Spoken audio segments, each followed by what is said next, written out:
Sot në studio do flasim për një temë që prek drejt përse drejti identitetin, kulturën dhe të ardhmen ton, gjuhën shqipe.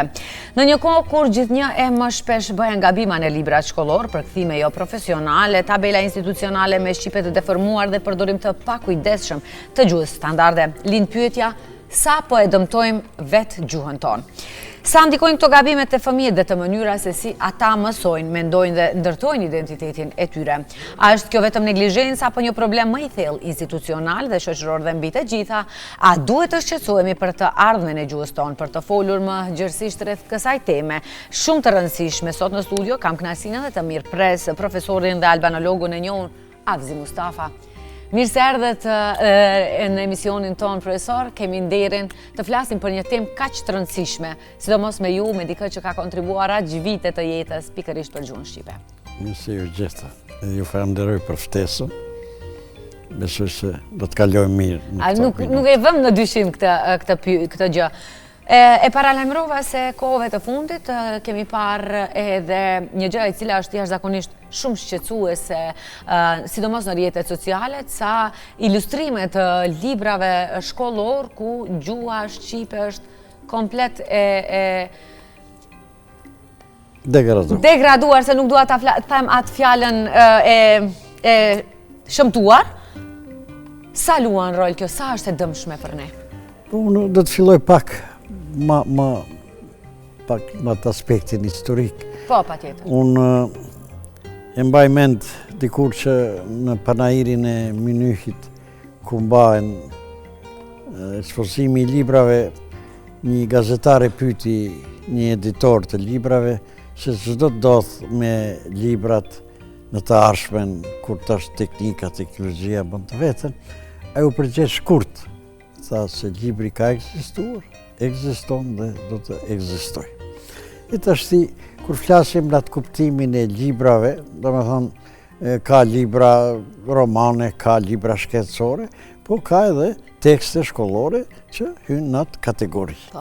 Dhe tekstet shkollore janë edhe sot e kësaj dite, janë një, do me thonë, janë të pazavetësueshme në procesin edukativo mësimor, sepse ato nëpërmjet strukturimit të përbaqjeve të nxjerrura nga plani dhe programi mësimor kanë qëllim që të afërsojnë nxënësit në përvetësimin e diturive, aftësive dhe zbatimit të tyre në praktik. Dhe tani kur ato tekste që çdo kush mendon se mund të bëj tekst, e ka gabim. Teksti shkollor ka këtë një specifik tjetër.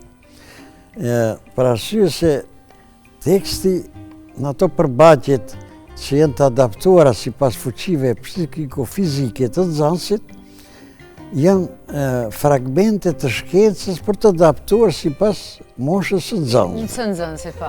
Një, që do të thonë se ata do të jenë një sparë shkencore. Se nxënësi në shkollë fillore dhe të mesme mëson bazat e shkencës. Por, jo ashtu, ata e mësojnë nëpërmjet të atyre valve koncentrike duke filluar se çka mëson kjo, duke u zgjeruar me tema të ndryshme, mirë po, kësa e kërkon që të jenë në mënyrë shkencore. Mandej kërkon të jenë pedagogjike. Do të thotë të edukoj, të transmetoj, të dijaj për historinë, për gjuhën, të dim për realitetin objektiv që ndodh, për historinë, të dim për shkencën, të dim për shoqërinë, etj. Dhe landët dahen në dy kategori tek komunitetet që jetojnë jashtë bashkësisë, jashtë kufive administrativ të një shteti, sidomos se jemi ne shqiptarët në Republikën e Maqedonisë. Te na janë disa landë që janë identitare. Dhe aty nuk duhet shumë që të mirën të tjerit, të shkruajnë tekste, njerëz të cilët nuk janë të kualifikuar. Për arsye se gjuha dhe letërsia muzika, historia, geografia, këto tekste janë identitare që çdo komunitet që jeton jashtë kufive administrativ duhet t'i përgatisin njerëzit që janë më eminent se aty kultivohet gjuha, aty kultivohet kjo letërsia, toleranca, bashkëjetesa e tjerë. Prandaj është shumë vështirë të cilët të tjerit mundohen në një farë mënyre të përgatisin tekste. Gjithashtu do të them edhe këtë se teksti është edhe një përgatitje për dhënien e mësimdhënies. Arsimtari e ka bazë se çka do të shpjegojë, si do të përgatitë, cilat metoda dhe forma do të përdorë në orën mësimore. Prandaj nuk mundet çdo kush të bëjë tekste që të fitojë ndonjë lek, analitet bën një vrasje të një nxënësi që duhet ta shohë perspektiven, sa e rritet edhe të shohë që të bi atë të arshmen që ta ketaj sa më të qartë, sa më të mirë, po edhe shoqëria në përgjithësi se arsimi është një prej faktorëve kryesor për të mbijetuar një kompë. Po lëvizin ca foto këtu në sfond ku i shohim se e kam edhe këtu në telefon, ku fëmijëve kjo është në gjuhën maqedone, po që për fëmijë shqiptar. Ku ju thuhet për të gjithë gjymtyrët e trupit gjithçka është në gabim dhe kjo u bë një gjë shumë alarmante. Tani do ashtu, çfarë mendimi keni për një ilustrim të tillë? Vallë nuk ka pas kush ta kontrollon këtë Kjo pyetje është këtë në rregull që më bëni këtë pyetje. Dikur tekstet shkollore përgatishën nga një institucion i posaçëm, siç ishte në kohën e komunizmit, të them atë. Ishte shtëpia Proshet Ndello, ku ato angazhoheshin, ata kërkonin autor hartues të teksteve, të cilët kishën besim dhe kishën reputacion në shoqëri, ishin profesor eminent për të cilët edhe kishën krijuar edhe një farë tradite për hartimin e teksteve mësimore. Me ardhjen e demokracisë filloi këtu të luhatet që dalin si shumë shtëpi botuese të tjera, ndërroheshte ligji për hartimin e teksteve, të ketë tekste alternative, të përdoren në shkollë 2-3 tekste, dhe fillon të konkurrojnë edhe disa kompani private disa që bajnë edhe mediume ku e parashofin një nen që mund të botonin edhe tekste shkollore. Më vonë nuk pat probleme se shumë libra, shumë njerëz të angazhuar, pa përgatitje që i duhet një hartuesi të një teksti. Nxënësit vishin se në dilema se një tekst që përdoreshe në një shkollë tjetër përdoreshe një tekst autorëve tjerë, filloi të hyrë në provimi pranues, nuk dishin se cilat pyetje të parashtrohen nga nxënësit edhe më shumë shkojshin nga ato pyetje të cilat ishin të përgjithshme, përndryshe nuk mund të gjendeshin në ato situata. Më vonë sollet që tjetë vetëm një tekst të paraqiten në biro dhe në bironë e arsimit dhe në Ministrinë e Arsimit nëpërmjet të një konkursi ku do të formohet një databazë ku të konkurrohen recenzent për t'i vlerësuar ato tekste dhe dikur Ministria e Arsimit ishte botues që nuk kishte në botë, nuk diu në botë që do një Ministri e Arsimit qetë botues të teksteve dhe kështu që ata botonin një numër të librave, pas një vite, 2 viteve ato hargjoheshin ose nxënësit i shkaravitnin, për një vendim që t'i kthejnë tekstet pa ata me 20-30 faqe të shkoqura, të grisura, kështu që nuk dha do një rezultat. Për një risi aty se librat për klasës parë dhe klasën e tretë që të mund të ribotohen për çdo vjet, për arsye se u hipishte liria që atë të plotësojnë ndonjë 4 orë, vizatojnë do një figurë e tjerë, kurse pre klasës 4 e këtë nuk guxonte në tekst të shkruhet kurrë. Nuk i kthenin, beshin për podrume, nxënësit merrshin pa tekste dhe ministria nuk mirte përsipër për të botuar një numër shumë të vogël të teksteve, mund të ishte 100-200, jo me 700 a 1000 e tjerë. Kështu që ata i bëshin me fotokopje që është ndaluar me ligj se nxënësit mund të mesin për arsye se e shohin se gjithë ditët janë para celularit, nuk e ka atë lezetit si libri që ta bajnë dorë, që do ta mund ta kontrolloj, ta lexoj, t'i kthehet përsëri pyetjeve që ashtu, kurse nëpërmjet mësimit që këto e bajnë shumë të madhe, ka ai mësimi digjital përparësitë e veta, por nuk mundet çdo herë ajo që ka. Dhe më vonë edhe kjo nuk që atëherë fillon të licencojnë disa shtëpi botuese. Dhe ato shtëpi botuese përveç sedeve tjera që kryen, ishën detyruar të gjejnë sipas ligjit që parashifte se do të jenë një profesor universitar të ketë një titull shkencor me provojë mas pak të 10 vjet dhe recenzent që të konkurrojnë atje. Tashti ka edhe një këshill nacional që është për një numër shumë i madh. Por kur është në pyetje tekstet e gjuhës shqipe, nuk e di sa janë në gjendje ato të votojnë për të kaluar një tekst ose mos votojnë një tekst i gjuhës shqipe, po edhe një tekst tjetër qoftë historisë, kimisë, biologjisë.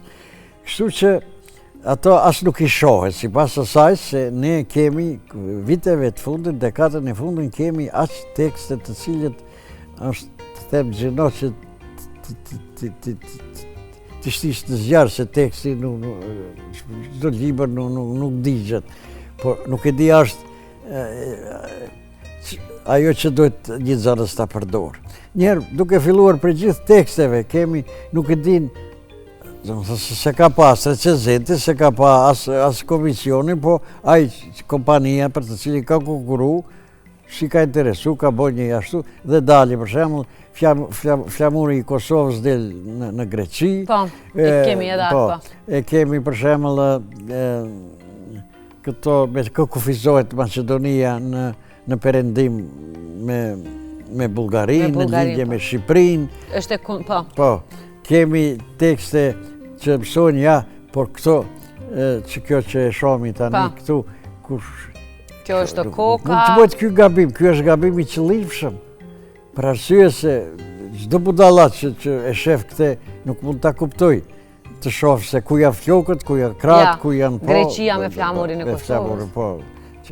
Kështu që është me të vërtetë për të ardhur keq se thash se në shkollë duhet të mësojnë ajo që nxënësin duhet ta edukoj, ta arsimoj dhe ta bëjë një qytetar të ndershëm për shoqërinë e ardhshme.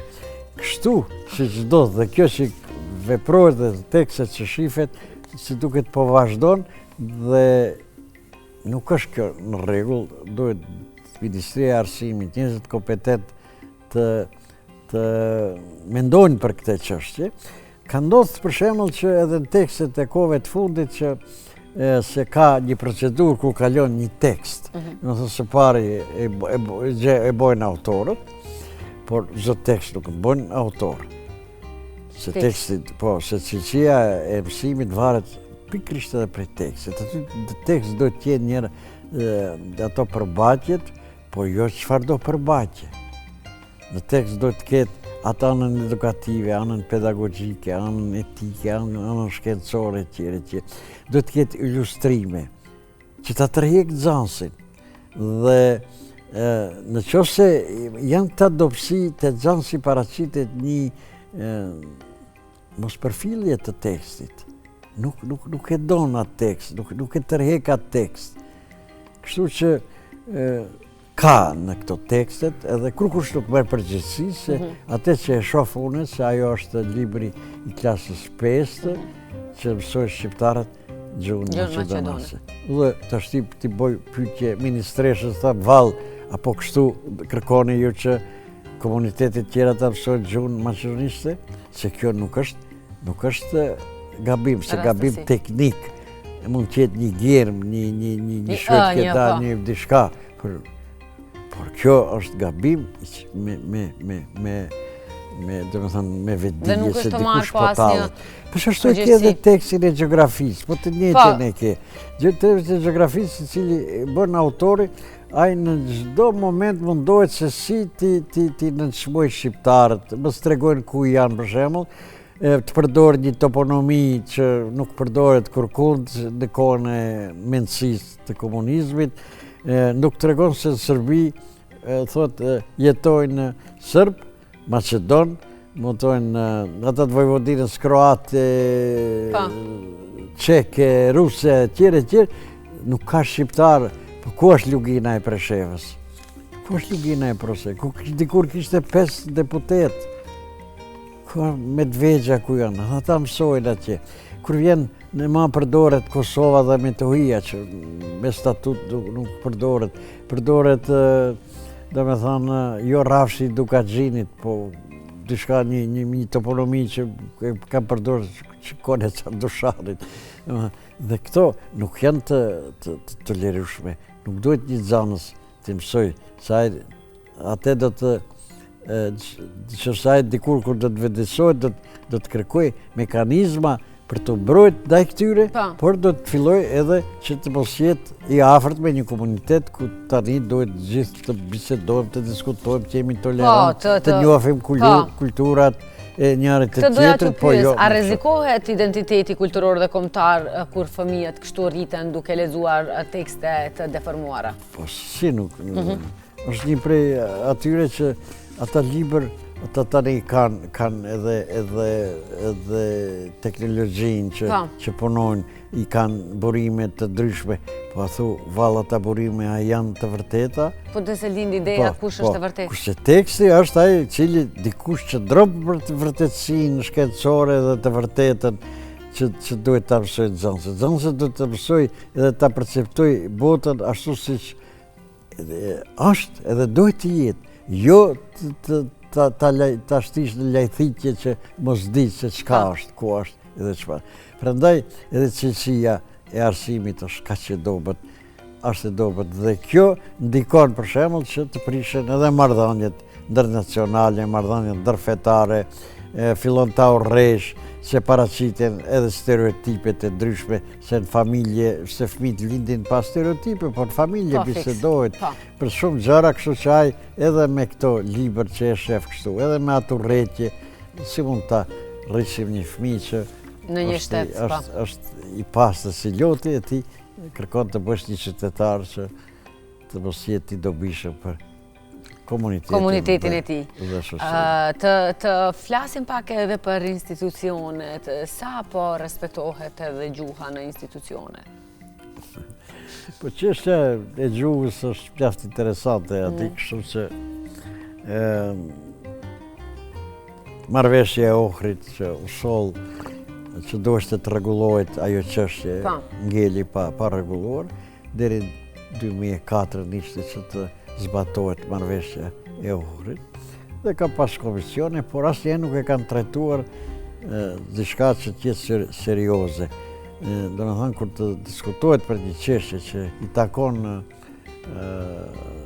takon nacionalitetit, i takon kombit, i takon aty duhet të jetë shumë serioz, duhet të marrin njerëz ekspert dhe njëherë për gjithmonë ti rregullojnë atë. Këtë ta jep në kushtetutë se gjuhë e dytë mund të jetë një gjuhë tjetër që bën 21, këndë ta merr, kërkojnë për shembull mësimin siç po ndodh kjo që është pak e çuditshme tash provimi i ka dhënë këtë gjuhë shqipe jurisprudencët. Rasti i fundit. Po e fundit, mirë po duhet të dinë edhe një gjë, se gjuhë zyrtare në Maqedoni është edhe maqedonishtja dhe gjuhë shteti për bisedimin ndërkombëtar etj, po ai duhet ta di sa si e din edhe gjuhë shqipe.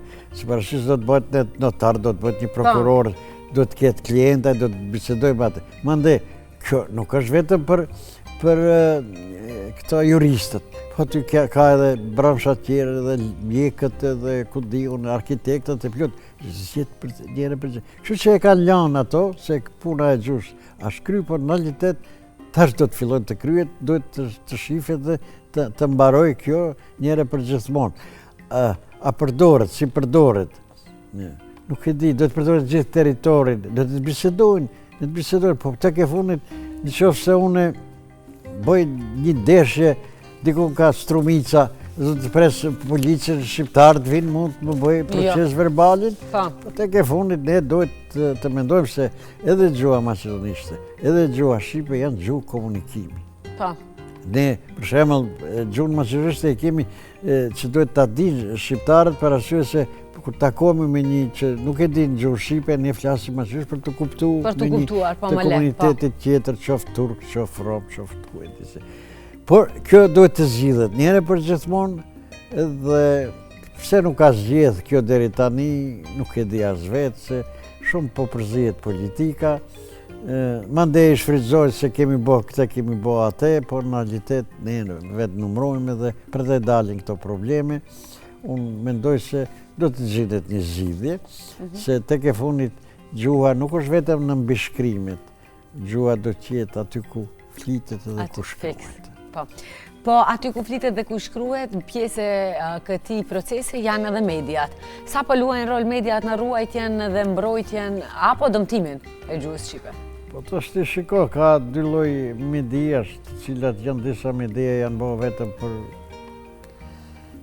të fituar të mira personale, në thënë kështu, nuk intereson shumë që ato portale që ekzistojnë, disa media edhe blehen që të jetë afër partisë, që të mund t'i bëj ndonjë nam partisë kështu shumë, por unë nuk jam i kënaqur edhe në institucionet, nuk jam i kënaqur edhe nga mësues të shkollë. Unë e kam bë atë që shoh, nuk kam Facebook, po atë që lexoj nga të tjerit kur i shoh se edhe studentët mi, edhe mësuesët të cilët janë në proces mësimor ose kanë dalë në pension, të shkruajnë aq keq, me deformime, me gabime, nuk mund ta toleroj se unë i bëj vetë pyetjet çka kam mësuar këto. Thoshte profesori Mzini Simi ka ndonjëherë duhet të shikojmë, ta shkruajnë bukur, mos t'i mund të korrigjojnë mësuesit në klasë, por tash i shohin me gabime trashanike. Tekstet tash janë edhe ato kanë jo gabime kështu gjusore, përmbajtësore, teknike etj.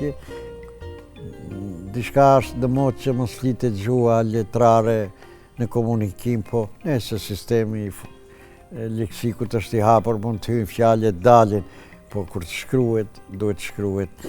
Gjithsesi duhet çdo kush që jetë me ligj të rregullohet nëpërmjet të lektorëve. Unë tregoj vetëm një shembull kur hyri Kroacia në Bashkimin Evropian, shkoi mor 450 mësues që ishin më të mirë të gjuhës kroate. Dhe i trajnoi ato dhe i lëshoi nëpër të gjitha institucionet që gjuha kroate të mos ketë asnjë mangësi, por të shkruhet, të flitet edhe të dokumentohet ashtu siç e kërkon normat gjuhësore. Kurse të na nuk e di a keni ju këtu ndonjë lektore, pranoni, mandej e bëni gazetar, mandej e ktheni prap. Të tjerit ata që janë privat as nuk mendojnë për këtë, mundojnë më shumë të marrin prej portaleve tjera. Nuk e di, për shembull, koha ka aty duket lektore dhe qëndron më mirë. Të tjerat një që gabime mund të shofish vetëm ashtu. Më thot një drejtor edhe këtë që u habita, o profesor, tha, sa e keni mësuar ju? Në një lutje, tha, që kërkon që i ka, tha, 6 fjali, tha, 27 gabime. Çfarë mund të thonë? Çka të kërkosh, pa më shumë. Profesor, për fund duhet t'ju bëj një pyetje, çfarë mund të bën secili prej nesh në jetën e përditshme tonën, që ta ruajmë edhe ta respektojmë sa më shumë gjuhën shqipe? Sepse duhet të fillohet nga diku. Duhet të fillohet. Ndonjëherë është më mirë nga vetja. Shiko, të ashti në shtëpi e di si jemi, në shtëpi flasim me të folme me këne, ka të folme me Shkupit, ka të folme me Titovës, të Kërçovës e tjerë, dhe në qëse do i intelektual, po dojë të flasë gjuhë letrare, dhe thot ja, ky o rritë e ka rritë bendja kyse. Ajo nuk më brengos, më brengos e që shkruet. Ne duhet një të shkru mi. Intelektual duhet të flasë gjuhë letrare, të pak të mundohen. Të reagojnë në të gjitha ato vretje që t'japin vretje në ato gabime që i shohin, kudo që janë. Ka gjestioni i gjuhës. Nuk e di që bënë, vetëm përkthen dokumentacionin e parlamentit atje, që bajnë edhe atje nuk e di, kush nuk i shef.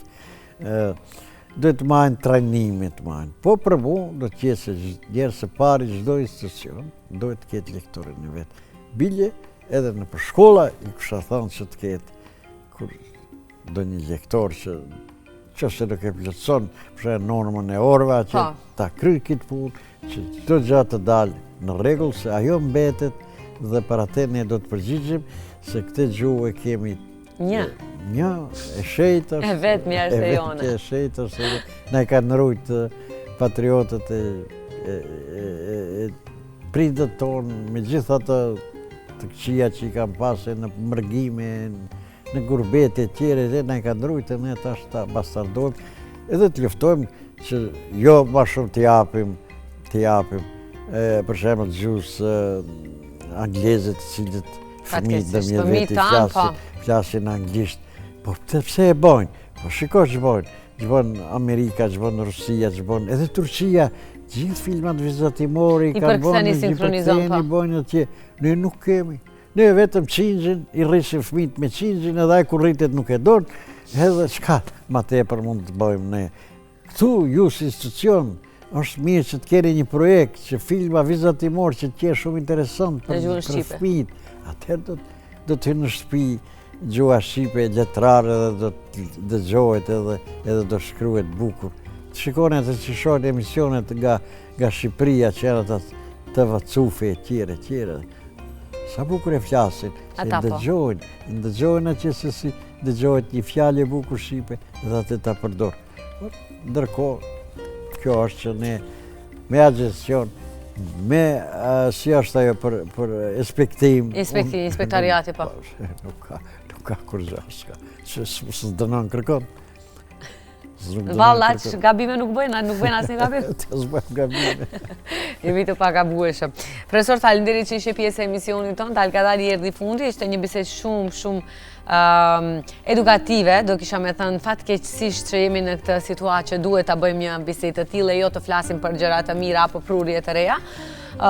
Shpresoj, nuk duhet shuar shpresa, shpresoj që një gjëra të ndryshojnë dhe gjuha shqipe padyshim të respektohet dhe të vlerësohet ashtu siç duhet dhe pikërisht për atë që është një ndër gjuhët më të bukura në botë. Shpresoj edhe unë. Faleminderit shumë.